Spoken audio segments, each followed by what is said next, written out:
Loan लेते time क्या देखना जरूरी होता है? रेट ऑफ इंटरेस्ट नहीं, लो सिविल स्कोर नहीं, आईटीआर फाइल है ये नहीं, ये भी नहीं, ये सब सेकेंडरी ऑप्शन आ जाता है, सेकेंडरी पॉइंट आ जाता है। प्राइमरी पॉइंट ये आता है कि जिस कंपनी से आप लोन ले रहे हैं वो कंपनी सही है या नहीं। अगर सही कंपनी से लोन लेंगे इसके बाद देखा जाता है कि रेट ऑफ इंटरेस्ट कितना है, कैसे देगा, क्या पेपर वर्क होगा।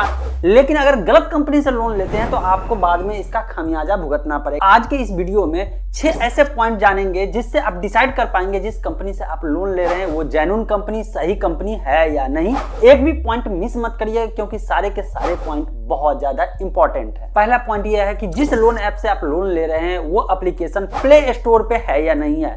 अदर सोर्सेज से आप कभी भी ऐप इंस्टॉल नहीं करिए। अगर कोई लोन देने वाली कंपनी कहती है कि प्ले स्टोर से नहीं बल्कि मैं एक पार्टिकुलर ऐप का लिंक देता हूं एपीके, वहां से इंस्टॉल करके आप मेरे से लोन ले लीजिए, या कोई एडवर्टाइजमेंट आता है जहां पे प्ले स्टोर का लिंक ना हो करके अदर सोर्सेज का लिंक है, तो पहले ही उसको रिजेक्ट कर दीजिए। ऐसे एप्लीकेशन से लोन कभी नहीं लीजिएगा। तो पहला ये डिसाइड करना है कि जो एप्लीकेशन है वो प्ले स्टोर पर होना चाहिए। अब आप पूछेंगे इसका रीजन क्या होगा, चाहे प्ले स्टोर से इंस्टॉल करे या अदर सोर्सेज से, अदर स्टोर से इंस्टॉल करे, दोनों में डिफरेंट क्या होता है? तो बात यह है कि गूगल एक नामी गिनामी कंपनी है जिसका खुद का एंड्रॉइड भी है, और ये जो है पहले ही डिसाइड कर लेता है, क्राइटेरिया सेट करके रखा रहता है कि लोन से रिलेटेड एप्लीकेशन अगर प्ले स्टोर पे आएगा तो उसको क्या क्या क्राइटेरिया को पूरा करना पड़ेगा, इसके बाद प्ले स्टोर पे पब्लिश होगा। दूसरी बात, टाइम टू टाइम जो है गूगल जो है एकदम रिव्यू करते रहता है सारे एप्लीकेशन को जिसके बारे में कंप्लेंट आते रहता है, या कोई ऐसे पैरामीटर को फुलफिल नहीं करता है तो उस ऐप को वहां से हटा देता है। तो मतलब आपका आधा काम तो यहीं पे हो जाता है, जिससे कुछ हद तक जो है फर्जी कंपनी या फर्जी लोन ऐप से आप बच जाते हैं। इसीलिए प्ले स्टोर जरूरी है, और जितने भी नामी गिनामी कंपनी का जो लोन ऐप प्रोवाइड कराते हैं, लोन प्रोवाइड कराते हैं ऐप के through, personal loan, digital lending करते हैं, ये सब का प्ले स्टोर पर एप्लीकेशन जरूर देखेंगे क्योंकि जो जेन्युइन कंपनी होता है वो सारे पैरामीटर को पूरा करता है। दूसरा, एक और कंफ्यूजन हो जाता है, मान लीजिए प्ले स्टोर पे एक ही नाम का 2 एप्लीकेशन मिल जाता है, थोड़ा बहुत मिलता जुलता है, इसमें से आप कैसे डिसाइड करेंगे कि जिस कंपनी से आप लोन लेना चाहते हैं उसी का ये ऐप है? तो दूसरा पॉइंट में मैं यही कवर कर रहा हूं कि आप जो है जिस कंपनी से लोन ले रहे हैं उसके ऑफिशियल वेबसाइट पे जाए, और नीचे में कहीं पे भी जाएंगे तो ऐप डाउनलोड करने का, जहां पे 2 लिंक रहेगा, एक प्ले स्टोर का रहेगा या क्यूआर कोड रहेगा जहां से स्कैन करके प्ले स्टोर से डाउनलोड कर सकते हैं, और दूसरा रहेगा ऐप स्टोर का। क्योंकि जनरली जो है लोन देने वाली कंपनियां दोनों जो जगह है, दोनों ऑपरेटिंग सिस्टम है, एंड्रॉयड और iOS होता है, दोनों के लिए एप्लीकेशन डेवलप करती है। तो वहां से आप प्ले स्टोर का लिंक पे क्लिक जैसे करेंगे या स्कैन करेंगे तो रिडायरेक्ट करके लिंक खुलेगा, कहां पे? प्ले स्टोर का खुलेगा। यहाँ पे ध्यान देने वाली बात यह है कि मैं बोल रहा हूं कि किसी भी लोन ऐप के ऑफिशियल वेबसाइट पे जा करके वहां पे जो एप्लीकेशन का लिंक होगा वो प्ले स्टोर का लिंक होगा। लेकिन फर्जी कंपनी होगा वो एक वेबसाइट बनाएगा जहां पे लिंक देगा तो एपीके डाउनलोड करने का देगा। दोनों में डिफरेंट है, समझ रहे हैं ना मेरी बात को? कि अगर मान लीजिए कोई एबीसीडी करके जो है फर्जी लोन ऐप कंपनी है जिसका अपना एक वेबसाइट है जो ऑफिशियल उसका वेबसाइट हो सकता है, वहां पे एप्लीकेशन का लिंक न देकर के डायरेक्ट फाइल डाउनलोड करने का ऑप्शन दे देगा, और वहां पे क्लिक करके डायरेक्ट एपीके डाउनलोड हो जाएगा।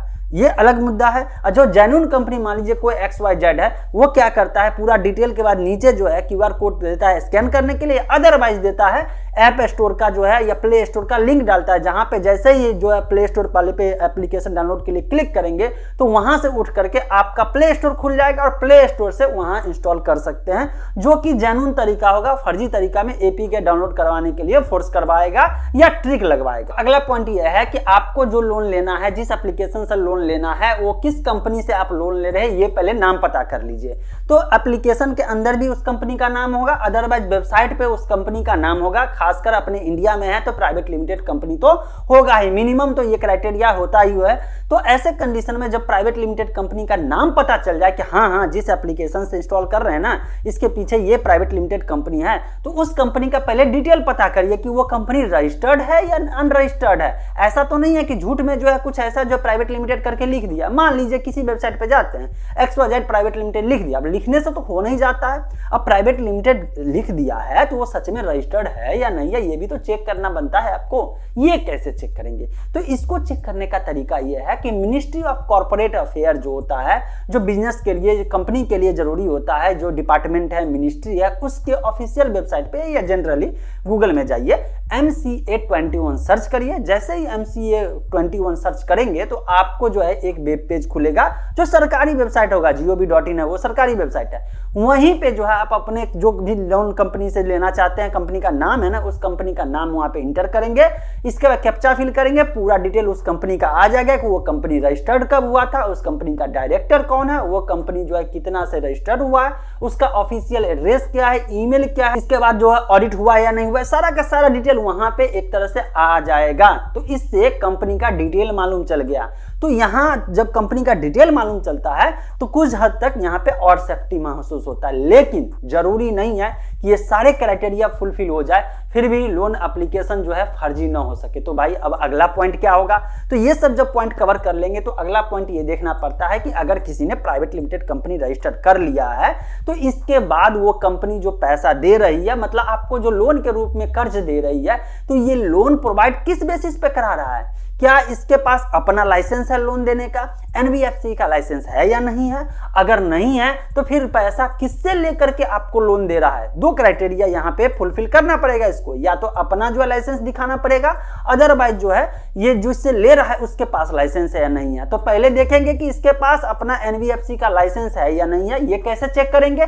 तो इसके लिए जो प्राइवेट लिमिटेड कंपनी जिससे आप लोन लेना चाह रहे हैं उसका नाम सर्च करें। आरबीआई का जो लेंडिंग जो पार्टनर होता है या लेंडिंग के लिए जो कंपनी अप्लाई करता है उसका अप्रूवल लिस्ट में रहता है, वो पीडीएफ में आप जो है सिंपली सर्च करके देख सकते हैं वो कंपनी का नाम है या नहीं है। अगर है तो डायरेक्ट उस कंपनी से लोन लेंगे, बात यहीं पे खत्म हो जाता है। लेकिन अगर उस लिस्ट में नाम नहीं है तो होगा ये कि ये जो कंपनी जिसके एप्लीकेशन से आप लोन ले रहे हैं इसके पास अपना एनबीएफसी का लाइसेंस नहीं है। ये हो सकता है ये स्टार्टअप हो सकता है, ऐसा कंपनी है जो डिजिटल प्लेटफॉर्म का इस्तेमाल करके लोगों को लोन दे रहे हैं, लेकिन ये जो है किसी कंपनी से इन्वेस्ट करवा करके या किसी कंपनी से जो लोन देने का लाइसेंस है उससे पार्टनरशिप करके आपको लोन दे रहा है। तो इसके लिए जो है कैसे पता चलेगा भाई, तो इसके लिए ये होगा कि आप जो है जिस कंपनी से लोन ले रहे हैं उसके वेबसाइट पे जाकर के देखिए, लेंडिंग पार्टनर का नाम होगा। लेंडिंग पार्टनर का मतलब कौन कंपनी जो है इसको लोन देने के लिए पैसा दे रही है, जिसका पैसा लेकर के फिर आपको दे रही है ना।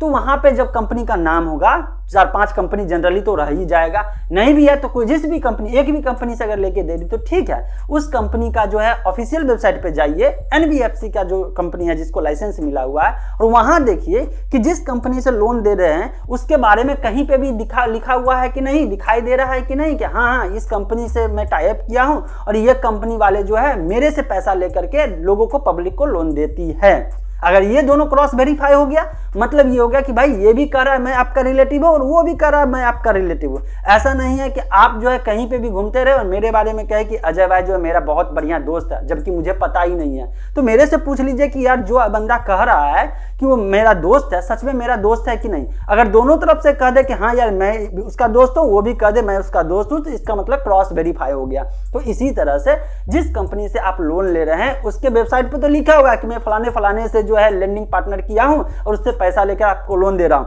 लेकिन जरूरी नहीं है कि वो जेन्युइन बोल दे, ऐसा भी तो नहीं है। तो ऐसे कंडीशन में जिसका नाम वहां पे मेंशन है उसके ऑफिशियल वेबसाइट पे जाकर के देख लीजिए कि लोन ऐप जो कंपनी है उससे ये पार्टनरशिप किया है या नहीं है, एग्रीमेंट है या नहीं है। अगर उसके वेबसाइट पे है तो जेन्युइन, नहीं है तो फर्जी। के बाद अगला पॉइंट देखना है और भी कंफर्म होना है। इतने से तो इतने पैरामीटर से आप जो 100% श्योर हो जाइए, लेकिन दो और पॉइंट है जिसको अगर कवर कर लेंगे तो बहुत बढ़िया रहेगा। पहला ये कि देखिए कहीं न्यूज में कभी कोई कंपनी जो है जिससे लोन ले रहे हैं उसमें कभी पैसा इन्वेस्ट किया है या नहीं किया। अगर इन्वेस्ट किया है तो मतलब वो स्टार्टअप में इन्वेस्ट किया है और जेन्युइन कंपनी हो, क्योंकि इन्वेस्ट करने वाली कंपनी पहले ही वेरीफाई कर लेते इसके बाद किसी कंपनी में इन्वेस्ट करती है। दूसरा ये देखना है कि जो भी लोन कंपनी से आप लोन ले रहे हैं, मतलब लोन ऐप से लोन ले रहे हैं, उस कंपनी का नाम लीजिए, गूगल में डालिए, गूगल में ऑल सेक्शन को छोड़ करके न्यूज सेक्शन में जाइए और उससे रिलेटेड सारे न्यूज आपको आ जाएगा। अब न्यूज देख लीजिए और डिसाइड कर लीजिए कि ये कंपनी फर्जी है या सही है। अगर फर्जी होगा तो कहीं ना कहीं न्यूज आर्टिकल पब्लिश होगा कि ये फेक एप्लीकेशन या फेक कंपनी के बारे में जो है डिटेल में लिखा होगा, और नहीं जेन्युइन होगा किसी अच्छे मतलब मीडिया हाउसेज जो है इसको पब्लिश किया होगा, तो ऐसे में वो कंपनी जेन्युइन माना जाएगा। तो ये सारे 5-6 पॉइंट है जो बहुत ज्यादा इंपॉर्टेंट है, और ये सबको अगर देख लेंगे तो इससे कंपनी 100% गारंटी है कि जेन्युइन आपको मिलेगा, और जिससे लोन लेंगे तो आप जो है टाइम पे रीपेमेंट करने के बाद में कोई झमेला नहीं रहेगा, कोई लफड़ा नहीं रहेगा। और मैं आपको ये कहना चाहता हूँ, आजकल लोन के मामले में इतना ज़्यादा फ्रॉड हो रहा है, विदेश से लोग आ रहे हैं, फर्जी लोन ऐप बना रहे हैं, लोगों में पैसा बांट रहे हैं और इसके बाद जो है ब्लैकमेल कर करके बहुत ज़्यादा पैसा ले रहे हैं और विदेश भाग जा रहे हैं। इसीलिए ये जरूरी है कि इसके बारे में लोगों को अवेयर किया जाए ताकि कोई भी ट्रैप में ना आ जाए। और इसके लिए मैंने ये वीडियो आप लोगों के साथ शेयर किया बना करके। अब आप कर दीजिए इस वीडियो को शेयर दूसरे लोगों के साथ ताकि देख करके वो भी अपने आप को सेफ रख सके।